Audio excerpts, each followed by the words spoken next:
Shalom ya people. Kembali lagi kita akan muji memuliakan nama Tuhan. Mari persiapkan hatimu, karena kita masuk dalam penyembahan buat Tuhan. Percayalah bahwa jalan Tuhan terbaik dalam kehidupan kita, amin. Sebelum kita mulai ibadah kita, mari kita bersatu dalam doa. Bapa, kami mengucap syukur Tuhan buat kebaikan-Mu yang luar biasa, yang tidak pernah habis kami rasakan Tuhan. Terima kasih buat pemeliharaan Tuhan. Terima kasih buat semuanya yang udah Tuhan kasih dalam kehidupan kami. Kami tahu Tuhan bahwa jalan Tuhan tidak terselami atas kehidupan kami. Tapi kami tahu Tuhan bahwa jalan Tuhan, bahwa rencana Tuhan selalu yang terbaik dalam kehidupan kami. Terima kasih ya Bapa. Kami ingin memuji memuliakan nama-Mu Tuhan Yesus. Karena Kau layak dipuji, Kau layak disembah Tuhan. Haleluya Yesus. Haleluya.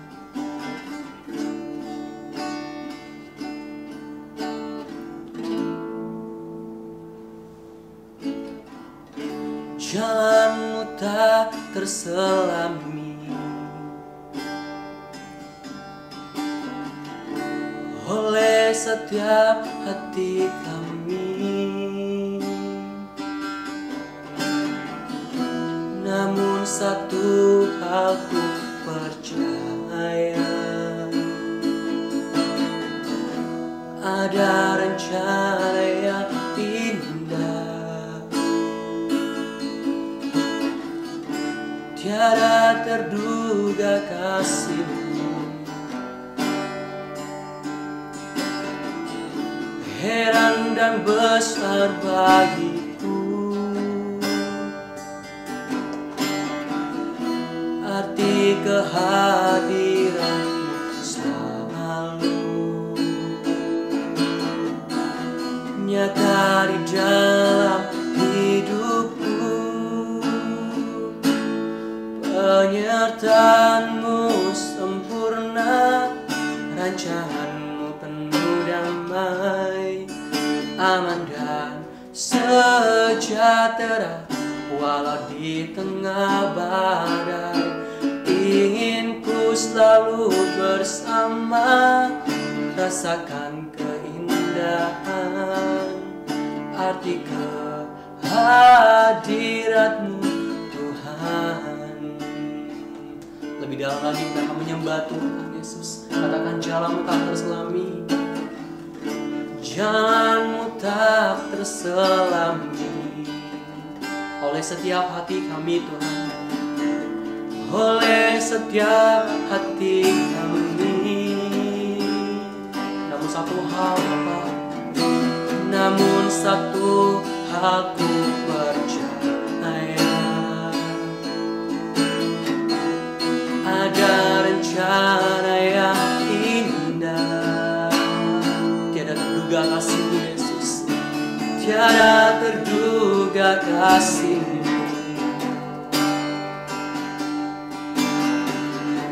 Heran dan besar bagiku arti kehadiran-Mu selalu nyata di dalam hidupku. Penyertaan-Mu sempurna, rancangan-Mu penuh damai, aman dan sejahtera walau di tengah badai. Ingin ku selalu bersama, rasakan keindahan arti kehadiran-Mu Tuhan. Penyertaan-Mu sempurna, rancangan-Mu penuh damai, aman dan sejahtera walau di tengah badai. Ingin ku selalu bersama, rasakan keindahan arti kehadiran-Mu Tuhan. Arti kehadiran-Mu Tuhan, arti kehadiran-Mu, arti kehadiran-Mu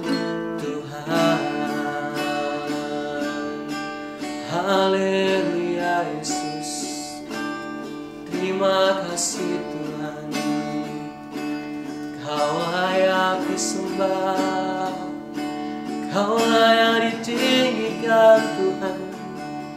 Terima kasih Yesus, terima kasih Tuhan, terima kasih buat penyertaan. Kau layak Tuhan, kami sembah, kami tinggikan, kami sembah, kami muliakan Kau Bapa. Oh, syukur bagimu Yesus, syukur bagimu Allah kami. Haleluya, haleluya Yesus. Oh, praise the Lord, Jesus, we worship you, we worship you, Jesus. Hallelujah. Yes, thank you, Lord. Oh, praise the name of the Lord our God. Oh, praise His name forevermore, for endless day we will see Your praise, oh Lord, our God. Oh, praise the name, oh, praise the name of the Lord our God. Oh, praise His name forevermore, for endless day we will see Your praise, oh Lord our God. Katakan oh Lord, oh Lord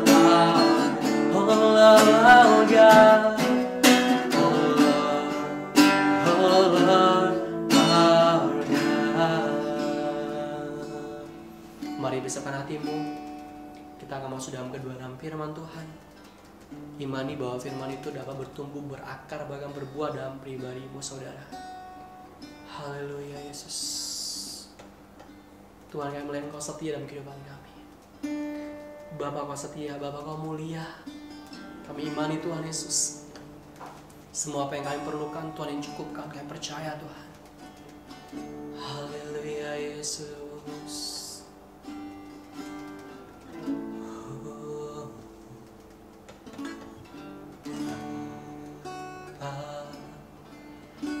Kau setia Bapa, Kau mulia, tenanglah jiwaku, aman bersamamu.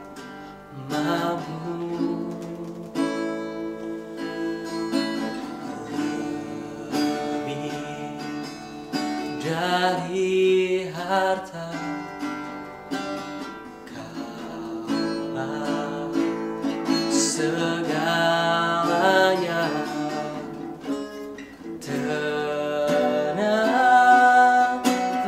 jiwaku dalam hadirat-Mu.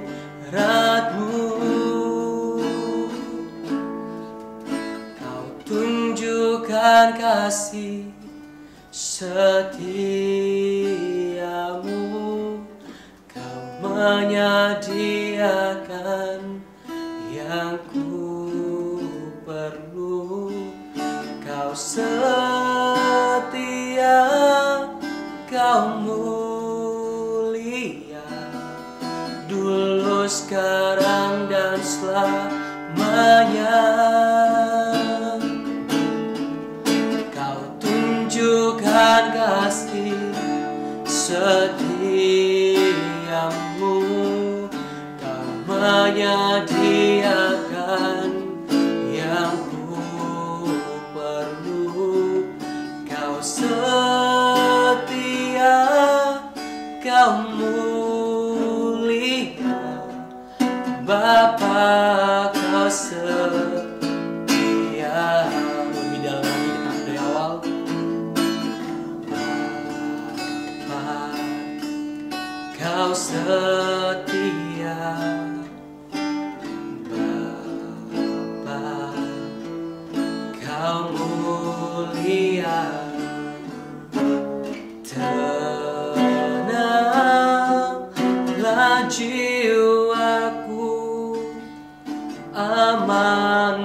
bersamamu lebih dari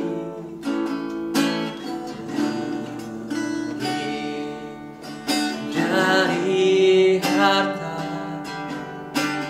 telah segalanya. Tenanglah jiwaku dalam hadirat-Mu. Kau tunjukkan kasih setiamu, Kau menyediakan yang ku perlu. Kau setia, Kau mulia, dulu, sekarang, dan selamanya. Tunjukkan kasih setiamu, Kau menyediakan yang ku perlu. Kau setia, Kau mulia, Bapa. Kau setia, Kau setia, Kau mulia. Kau setia, Kau mulia. Kau setia, Kau setia, Kau mulia, Bapa. Kau setia. Mari kita bersama doa. Bapa, terima kasih Tuhan Yesus buat kasih dan kebaikan Tuhan yang tidak pernah habis dalam kehidupan kami. Benarlah Tuhan bahwa Kasih-Mu selalu setia, selalu mulia dalam kehidupan kami. Terima kasih Tuhan, pada saat ini Tuhan Yesus kami akan mendengar firman Tuhan. Jadikan hati kami hati hamba, telinga sebagai murid Tuhan, agar firman yang disampaikan oleh hamba-Mu akan membuat kami semakin mengenal akan Tuhan, dan firman-Mu dapat berakar bahkan berbuat dalam kehidupan kami. Terima kasih Tuhan Yesus, haleluya, amin. Shalom young people, kembali kita bertemu dan kembali kita akan mendengarkan sharing firman. Saya percaya setiap saudara senantiasa dalam pemeliharaan Tuhan, dan saya berdoa kiranya saudara senantiasa bersandar sepenuhnya pada Tuhan dan mengalami Tuhan dalam kehidupan keseharian, sehingga hidup kita hari lepas hari makin sempurna, makin serupa dengan Kristus. Nah, pada saat ini kita akan belajar, kita akan mendengarkan sharing firman, di mana satu tema yang sangat biasa kita dengar mungkin sehari-hari tanpa kita sadari. Hal ini terjadi berlangsung pada setiap kita. Temanya hari ini adalah sibuk apa sih? Terambil dalam Matius 26 ayat 10 sampai 12. Begini bunyinya. Tetapi Yesus mengetahui pikiran mereka, lalu berkata, "Mengapa kamu menyusahkan perempuan ini? Sebab ia telah melakukan suatu perbuatan yang baik padaku. Karena orang-orang miskin selalu ada padamu, tetapi aku tidak ada selalu bersama-sama kamu. Sebab dengan mencurahkan minyak itu ke tubuhku, ia membuat suatu persiapan untuk penguburanku." Amin. Sebelum saya membahas mengenai ayat tersebut, saya sedikit mengingat di mana saya dalam keseharian saya di pekerjaan maupun di pelayanan. Saya teringat dengan misalnya kita ada suatu kegiatan. Waktu kita ada suatu kegiatan atau ada sesuatu hal yang kita lakukan, kerjakan, ada tentunya ada orang-orang di sekeliling kita yang Tuhan tempatkan, yang melihat, menyaksikan, bahkan membantu setiap kita, entah membantu dalam hal positif ataupun membantu dalam hal-hal yang membuat kita mengalami tantangan untuk dapat memenangkan ujian-ujian yang dihadapi oleh kita sehari-hari, supaya kita semakin naik level dan semakin berserah kepada Tuhan. Nah, saya teringat dengan suatu hal yang saya kerjakan, di mana saya mau di mana satu unit usaha yang Tuhan percayakan semakin maju. Nah, ada kegiatan di mana saya mengerjakan suatu proyek yang kami kerjakan. Proyek itu sederhana, hanya membuat kusen, jendela, pintu dan jendela yang bergandengan. Kusen pintu jendela itu tentunya sebelum dibuat harus diukur di dindingnya berapa yang dibutuhkan untuk ukuran dimensi dari jendela maupun pintu itu sendiri. Untuk dinding sudah jadi, sudah dibuat, sudah di-finish, dalam artian sudah diaci. Jadi tinggal diukur dengan pas supaya bisa dikerjakan sesuai dengan apa yang diharapkan tentunya dengan ukuran tersebut. Nah, saya ada meminta bagian produksi untuk mengukurnya. Waktu mengukur di sana, di lokasi, di proyek tersebut, didatangi oleh 3 orang, baik dari mandor, supervisor maupun dari tukang itu sendiri. Nah, waktu diukur, dapatlah satu ukuran.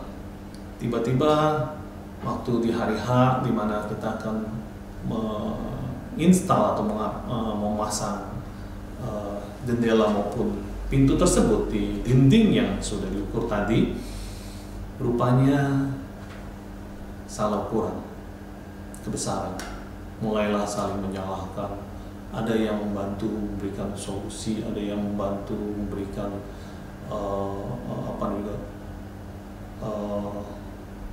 membantu memberikan masukan, entah itu masukan yang berupa suatu hal yang baik untuk kita kerjakan, untuk evaluasi supaya next kedepannya tidak mengulangi kesalahan yang sama. Ada juga orang-orang yang membantu tanda petik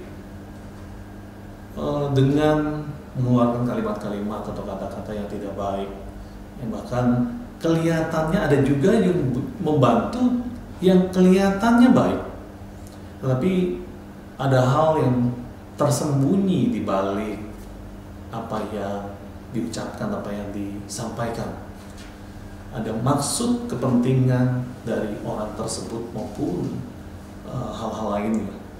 Nah, saya melihat itu gambaran yang sangat sederhana yang dalam keseharian kita kan temui. Itu rupanya juga ada di dalam firman. Firman sudah mengatakannya di ribuan tahun yang lalu, ya, di mana ada satu kita belum baca di Matius 26 ini, sebelum ayat 10 kita tahu bahwa ada seorang perempuan di mana Tuhan Yesus datang ke satu rumah sebelum dia diserahkan kepada imam-imam kepala dan oleh Yudas Iskariot. Dia ada ke satu rumah Simon dan terjadilah perjamuan makan di sana. Nah, perempuan ini memecahkan buli-buli minyak wangi, tepatnya minyak narwastu. Di Matius 26 ini merefer juga bisa melihat, saudara-saudara bisa melihat di Yohanes 12 juga yang dinyatakan sana lebih detail. Nah, dia memecahkan minyak wangi narwastu murni yang mahal sekali harganya untuk diberikan kepada Tuhan Yesus, ya, untuk diperlakukan kepada Tuhan Yesus. Nah, ada orang-orang yang melihat hal tersebut yaitu murid-murid dan lainnya, khususnya murid-murid. Ya. Murid-murid melihat itu, sebagian mengatakan sayang banget minyak wangi yang begitu mahalnya dipecahkan, padahal bisa loh dibagi, kalau dijual itu dibagikan untuk fakir miskin, luar biasa diberkati, banyak orang yang bisa terbantu, banyak orang yang bisa dapat menerima paket sembako lah kita bilangnya kan saat ini. Itu bisa kita bagikan sedemikian banyak, kelihatannya baik. Tapi kalau kita lihat di refer tadi saya katakan di Yohanes 12, kita tahu bahwa ada murid yang menyatakan demikian, yaitu Yudas Iskariot. Harga minyak yang dipecahkan itu nilainya 300 dinar, dikatakan di Yohanes 12. 300 dinar itu, 1 dinar kurang lebih upah 1 hari kerja seorang buruh. Saat ini kalau dianggap upah minimum 4.500.000 per bulan, jadi 1 hari kurang lebih 150.000. Itu 300 kali 150.000, harganya kurang lebih sekitar 45 juta rupiah. Itu dipecahkan, dituangkan kepada Tuhan Yesus. Dan kalau di Yohanes 12 dinyatakan bahwa bahkan Maria perempuan itu menyeka dengan rambutnya kepada Tuhan Yesus. Nah, ini sebagian murid melihat hal tersebut, bukan hanya sebagian, lebih daripada itu, semua orang yang ada di situ semua melihat itu. Nah, banyak orang yang melihat dengan tercengang dengan biaya yang besar itu dipecahkan hanya untuk suatu hal yang kelihatannya sepele. Tetapi Tuhan katakan tadi, sebab ia telah melakukan suatu perbuatan yang baik padaku.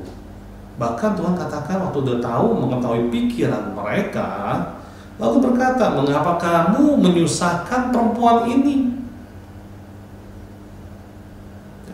Kita melihat seakan-akan baik loh, karena katanya baik, sayang banget.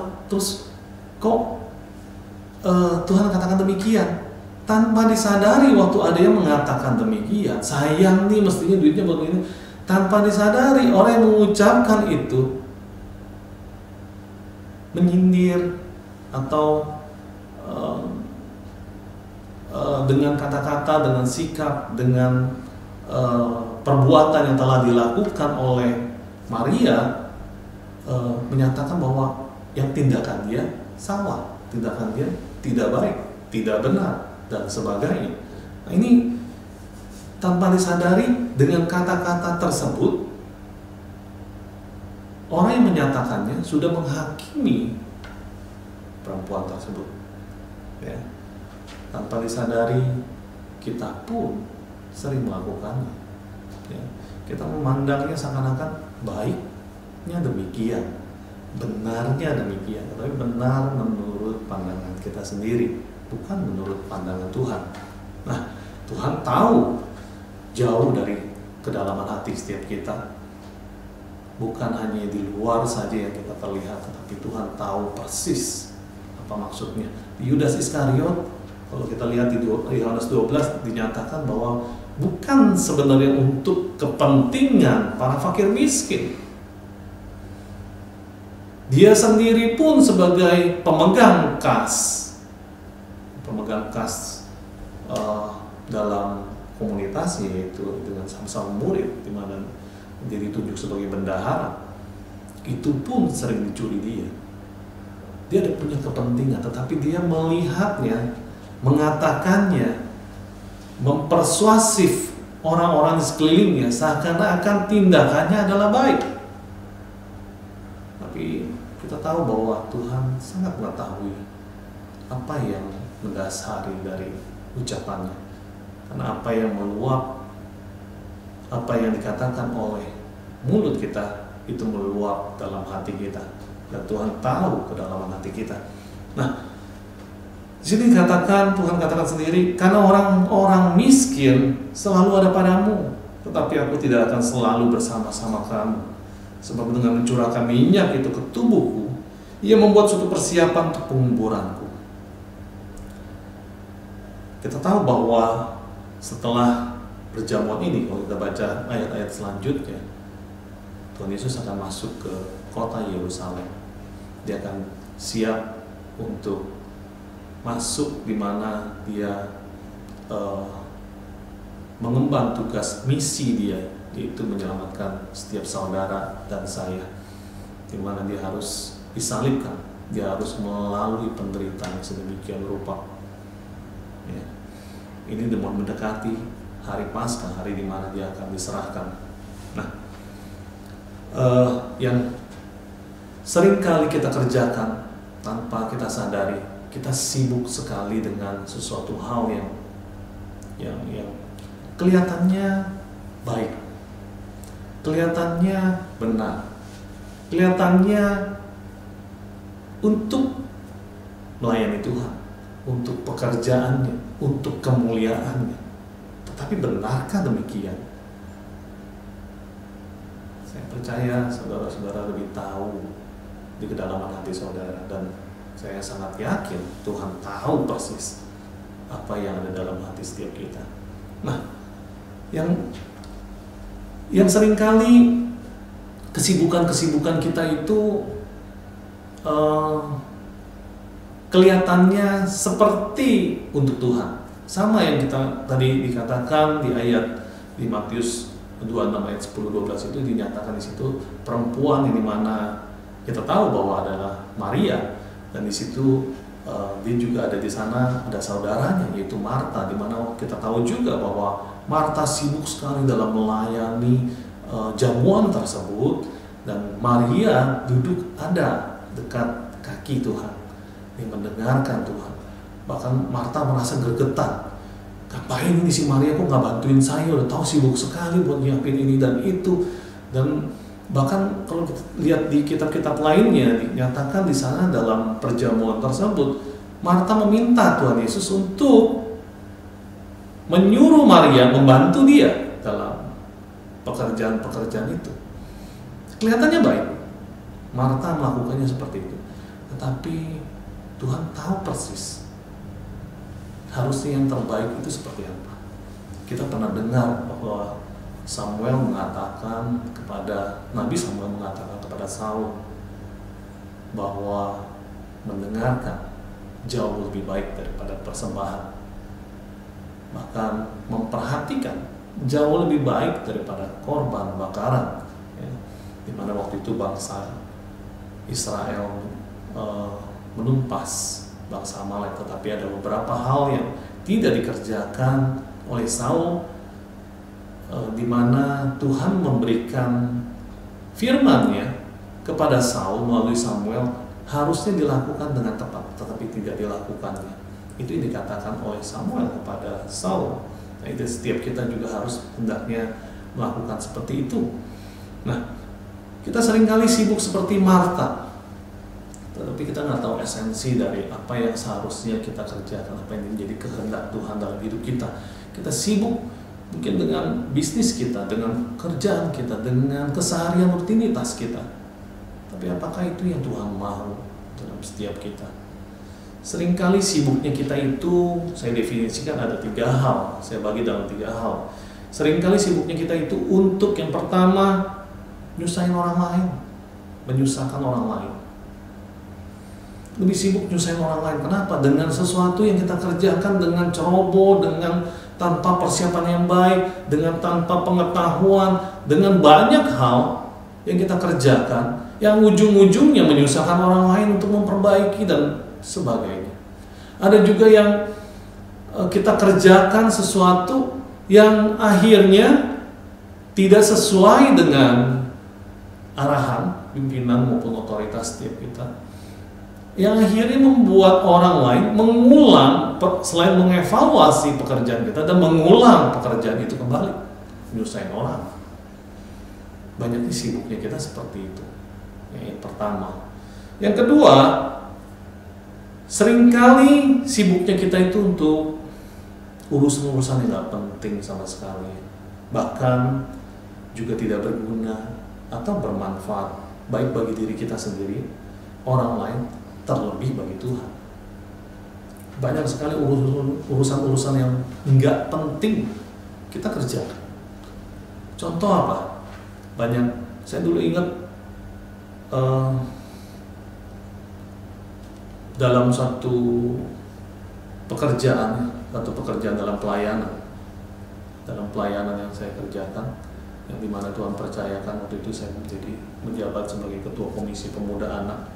Saya mengerjakan sesuatu hal yang saya pikir baik, saya pikir tepat, saya pikir bermanfaat bagi banyak orang.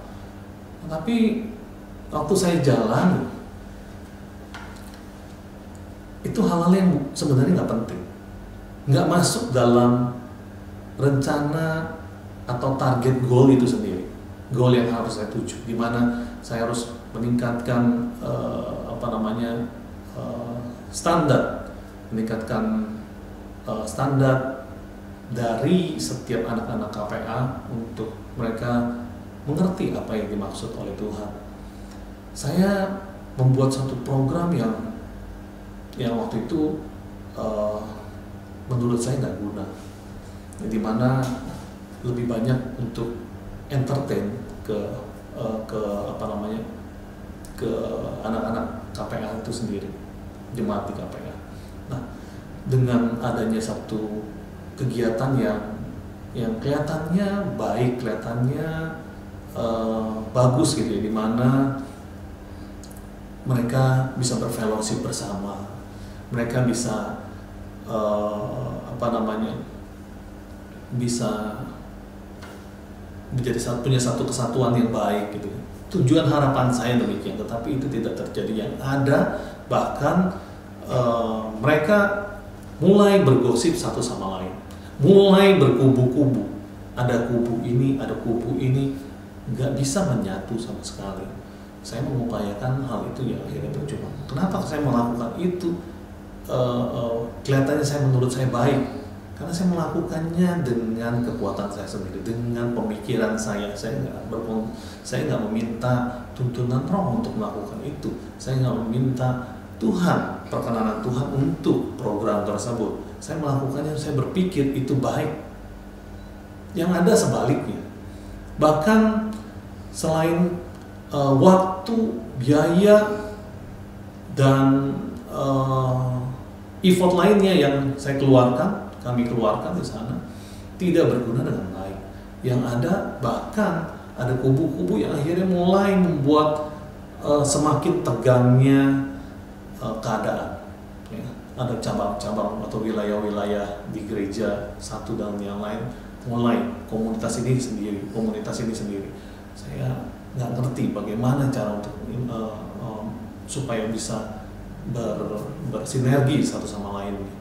Nah, waktu saya udah melihat hal itu tidak sesuai dengan kemauan Tuhan, saya baru berlutut hadapan Tuhan. Saya meminta Tuhan apa yang harus saya kerjakan untuk hal ini. Nah, itu yang akhirnya baru Tuhan bukakan ya, dengan suatu program di mana kami mulai dengan kelas-kelas pemuritan yang akhirnya menyatukan setiap wilayah itu sesuai dengan firman, bahkan dengan standar firman dengan baik. Saya nggak mencari kesukaan mereka. Saya nggak mencari lagi apa yang dipandang orang kelihatannya wow. Saya nggak buat hal-hal seperti itu lagi. Saya berpikir kalau mau kerjakanlah sesuai dengan firman, bukan seperti yang dilihat baiknya menurut saya dan sebagainya. Tapi mulailah itu dengan diawali dengan dorongan Roh Kudus untuk supaya kita bisa mengerjakan sesuai dengan kehendak Dia. Nah, itu yang sering kali kita juga sama melakukannya juga begitu. Ada urusan-urusan yang nggak penting, nggak berguna, nggak bermanfaat, kita duluin, kita kerjain itu. Itu sibuknya kita, sibuk ngurusin ini itu yang ujung-ujungnya wasting time. Ya, buang-buang waktu, buang-buang tenaga, fokus dan sumber daya lainnya. Seringkali itu terjadi pada setiap kita. Sibuknya kita seperti itu. Sama seperti juga yang dilakukan, kita tahu tadi dikatakan Marta. Marta kelihatannya baik, tapi nggak penting untuk dikerjakan terlebih dahulu, karena yang terpenting buat Tuhan mengenal firman-Nya dan melakukannya. Bukan kelihatannya sibuk. Jangan-jangan hari ini kita juga sama. Kalau dalam pelayanan kita lagi mengerjakan pekerjaannya Tuhan, tetapi bukan melayani Tuhan dengan baik. Nah, beda kita waktu melayani dengan pekerjaan akan jadi rutinitas. Ada sesuatu yang kita kerjakan dengan upaya kita, tetapi itu hanya sia-sia. Yang akhirnya membuat kita hari ini mungkin rasanya waktu ada kita nggak dihargai pekerjaan kita, waktu kita nggak dihormati dengan apa yang kita kerjakan, atau nggak diapresiasi dengan apa yang kita lakukan, kita akan mengalami kepahitan, kita akan mengalami kekesalan, kita akan marah dan sebagainya. Karena itu kita dasari dengan kekuatan kita sendiri, bukan dari dorongan Roh. Harusnya waktu kita melakukan pelayanan tersebut, harusnya waktu kita mengerjakan hal-hal tersebut didasari dengan dorongan Roh. Waktu kita mengerjakan itu, Dia yang memperlengkapi kita, Dia yang memberikan kekuatan bagi kita untuk kita dimampukan untuk melakukan pekerjaan-pekerjaan tersebut. Sehingga walaupun orang nggak menghargai kita, nggak mengapresiasi, nggak memandang apa yang kita kerjakan, kita nggak masalah. Karena kita tahu bahwa kita mengerjakannya bukan untuk kesukaannya setiap orang, tetapi untuk kesukaannya Tuhan sendiri. Ya.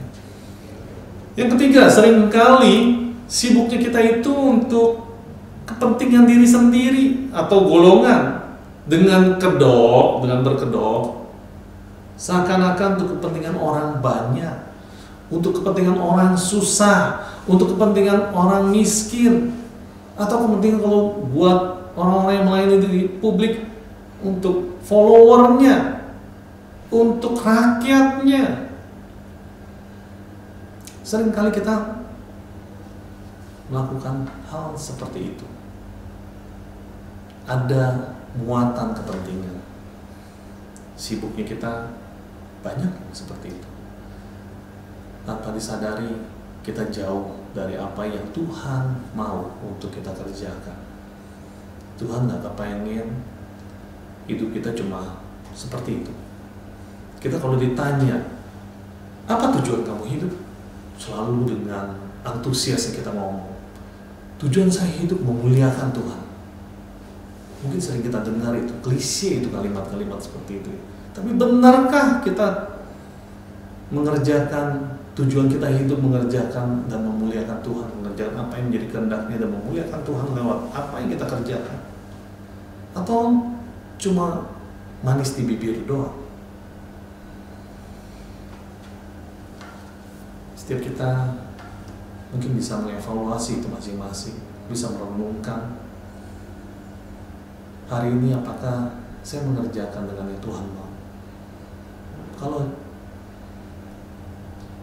kita mengerjakan sesuai dengan Tuhan mau, sesuai dengan tuntunan Roh, saya percaya setiap saudara waktu mengalami hal-hal yang gak mengenakan, mungkin rasanya gak enak, tetapi itu bukan jadi sesuatu yang besar. Kalau kita ada buat seorang prajurit, ya, seorang prajurit kita seringkali digambarkan demikian, ya.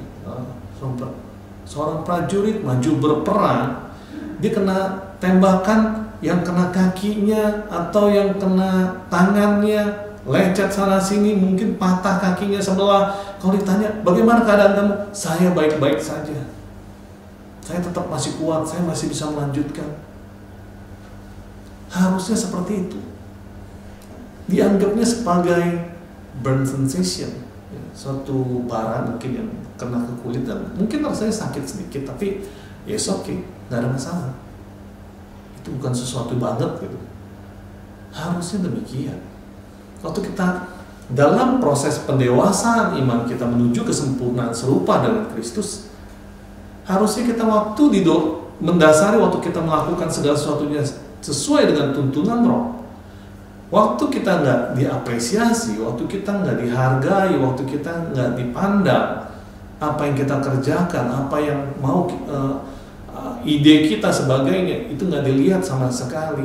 Harusnya setiap kita merasakannya sebagai burden sensation aja. Mungkin nggak mengenakan, tetapi nggak menjadi kepahitan dalam hidup kita yang akhirnya membuat kita tiap hari mikirin orang tersebut, tiap hari akhirnya mengganggu pekerjaan kita, mengganggu pelayanan kita, mengganggu semua aktivitas kita, dan membuat mood kita mungkin jadi tidak baik, dan ujung-ujungnya gak bisa keluar buah roh itu. Padahal Tuhan katakan hendaknya kita penuh dengan ucapan syukur. Segala sesuatu yang kita kerjakan, kerjakanlah seperti untuk Tuhan dan bukan untuk manusia. Di Kolose 3:23. Setiap kita sering mendengar ayat masih itu. Tapi yang kita kerjakan benar nggak demikian? Jangan-jangan hari ini sibuknya kita cuma untuk dilihat orang, cuma untuk mendapatkan apresiasi, mendapatkan like yang banyak, atau untuk sesuatu hal yang saya nggak tahu apa yang hari ini saudara sekalian kerjakan. Tapi hendaklah sibuknya kita atau sibuknya kita hari ini mau kita mulai ubah. Setelah dengar firman ini kita mau ubah. Apakah sibuknya saya mulai ubahkan sesuai dengan maunya Tuhan? Apakah sibuknya saya ini dalam mempersiapkan diri untuk serupa dengan Kristus? Tentunya dengan menyangkal diri mikul salib setiap hari. Tuhan katakan melalui prosesnya demikian. Kalau kita mau menuju kepada kesempurnaan yang Tuhan katakan di mana Dia adalah sempurna, jadi hendaklah setiap kita adalah sempurna juga seperti Dia yang adalah sempurna. Dialah kudus, hendaklah juga kita hidup kudus di hadapan Dia. Nah, ini yang harus kita kerjakan hari lepas hari. Dengan gimana caranya? Sangkal diri, pikul salib. Apa yang dikerjakan baik untuk roh, manusia roh, pasti tidak baik untuk manusia daging. Apa yang baik bagi manusia daging, pasti tidak baik buat manusia roh. Tuhan mau setiap kita, manusia rohnya semakin tumbuh, dewasa, semakin kuat, sehingga bisa menuntun jiwa dan tubuh kita. Kita tahu bahwa tubuh jasmani kita terbatas dengan usia, paling 70 tahunan dikatakan. Lebih dari itu bonus yang kita dapatkan. Nah, apakah sibuknya kita hari ini? Sibuk untuk buat goal-goal supaya kita semakin hari semakin serupa dengan Kristus. Kita mulai bikin goal, kita mulai setting goal-goal itu. Kerjakan dengan konsisten supaya kita hari lepas hari kita bisa semakin punya progres yang baik. Kita bisa mengevaluasi apakah hari ini saya menang dengan keadaan hari ini, atau hari ini saya kalah dengan keadaan yang membuat saya terhisap di dalam. Ya. Atau hari lepas hari kita biarkan melarut gitu saja, ngalir yang gak jelas. Berikutnya, atau sibuknya kita hari-hari ini untuk mempersiapkan segala sesuatunya selain tadi menyangkal diri mikul salib, mempersiapkan diri untuk menjadi serupa dengan Kristus. Mulai sibuknya kita juga untuk menggenapi amanat agungnya Tuhan sesuai dengan tugas dan fungsi kita masing-masing. Tentunya Tuhan memberikan setiap kita potensi. Setiap kita berbeda, potensi-potensi ilahi yang Tuhan telah tanamkan pada setiap kita, talenta-talenta yang Tuhan berikan pada setiap kita. Kita gali itu dengan maksimal, perbesar kapasitasnya, dan berikan untuk hormat kemuliaan Dia. Melalui apa? Melalui diri hidup kita sebagai Alkitab yang hidup, supaya setiap orang mengenal Tuhan kita yang kita sembah, Tuhan kita yang hidup, yang dalam hidup kita yang kita bersandar sepenuhnya. Orang bisa melihat bahwa karena Tuhanlah Dia bisa demikian. Ataukah kita sibuknya seperti itu? Hari ini Kita belajar sibuk apa sih kita. Kita bisa merenungkan, kita bisa mengevaluasi diri. Apakah seperti Tuhan mau sibuknya kita, atau sibuk-sibuknya nggak jelas, sibuk-sibuk yang cuma dipikirin di dunia ini, padahal kita tahu bahwa dunia ini cuma sementara, dunia ini sebentar kita hidup. Apakah sehari-hari ini yang mungkin saya kerjakan, yang kesibukan saya berdampak pada kekekalan, atau sibuknya saya cuma buat yang fana ini, yang ada di dunia, yang begitu kita dipanggil Tuhan, itu pun nggak ada yang satu pun yang kita bawa. Tergantung setiap kita, bagaimana dengan respon setiap kita. Sebentar kita akan masuk menjelang kenaikan Tuhan Yesus, dimana nanti kita tahu bahwa waktu Tuhan Yesus terangkat ke surga, Dia katakan nanti suatu kali Dia akan kembali menjemput kita. Apakah kita mengerjakan hari ini kehendak Dia dalam kehidupan keseharian kita? Kalau belum, mari kita rubah dari mulai sekarang. Belum ada yang kata terlambat. Mari kita tundukkan kepala, kita satu dalam doa. Bapa kami dalam kerajaan surga, kami ucap syukur Tuhan untuk hari ini. Tuhan, kami boleh belajar Tuhan mengenai kebenaran firman-Mu, di mana kami belajar untuk mengerti apa yang kami kerjakan hari-hari ini Tuhan. Apakah yang kami kerjakan berdampak pada kekekalan itu sendiri sesuai dengan kehendak, atau hari-hari ini yang kami kerjakan sibuk dengan kepentingan diri kami, kepentingan kedagingan kami, dengan apa yang dikatakan orang, dipandang orang, dilihat dunia. Kami mau Tuhan hari ini kami setelah dibukakan hal yang baru, kami boleh mengerti, kami boleh mengubah mindset kami bahwa apa yang kami kerjakan, kami mau itu semuanya untuk hormat kemuliaan nama. Kami boleh meninggalkan spiritual stand yang setiap orang bisa melihat bahwa itu loh yang dikerjakannya, dimana waktu kami dipanggil oleh Engkau kembali, kami boleh didapati Engkau setia dalam mengerjakan apa yang Tuhan percayakan pada setiap kami. Kami mau Tuhan lewat talenta yang Tuhan berikan, lewat potensi lah yang Tuhan berikan pada setiap kami, karunia yang Kau nyatakan bagi kami, berikan bagi kami persembahkan untuk hormat kemuliaan nama-Mu. Kami boleh menjangkau jiwa-jiwa dengan keberadaan setiap kami, sehingga nama Tuhan dipermuliakan. Terima kasih Tuhan, terima kasih hamba-Mu telah selesai, dan tetapi yang percaya Tuhan, Roh Kudus-Mu bekerja pada setiap anak-anak-Mu, sehingga setiap mereka boleh mengalami terobosan-terobosan dalam kehidupan mereka, boleh mengalami Engkau dalam kehidupan mereka, sehingga mereka boleh menjadi saksi dimanapun mereka Engkau tempatkan. Terima kasih Tuhan, terima kasih. Segala puji, hormat, syukur kami naikkan kehadirat-Mu. Hanya dalam nama Tuhan Yesus Kristus kami telah berdoa dan kami telah mengucap syukur. Haleluya. Sama-sama yuk kita katakan amin. Tuhan Yesus memberkati. Shalom.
bertambah besar, anugerahmu semakin hari, semakin hari, semakin besar.